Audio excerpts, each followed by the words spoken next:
Gaano ka kalakas? Sinlakas ba ng kargador, pasan-pasanay sako-sako? O ni Sergeant Cardo, kalaban ng mga pasaway at sanggano? Gaano ka kaya naman kalakas laban sa sakit na dala ng mga umaaligid na mikrobyo? Puntirya ang mga baga mo. Mikrobyong tulad ng COVID-19 o ng Mycobacterium tuberculosis mula sa isang taong may TB. Kapag nalanghap mo ang hanging may TB bacteria, susubukan nito ang iyong lakas. Sa umpisa ay lalabanan ng iyong resistensya ang TB bacteria. Matutulog muna ang mga ito sa iyong baga. Nag-aabang, naghihintay hanggang dumating ang oras na humina ang iyong resistensya.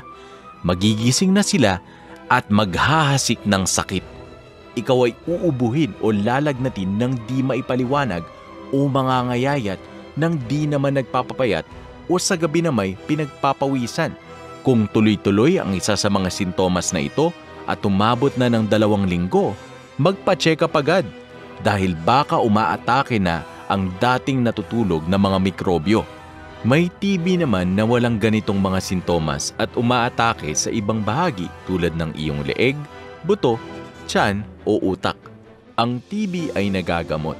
Mas maagang malaman kung TB nga ang kalaban, mas maayos ang magiging gamutan at mas madali ang pagbalik ng lakas ng katawan. Para TB-free, pa-check up agad. Yan ang daan sa bago mong lakas.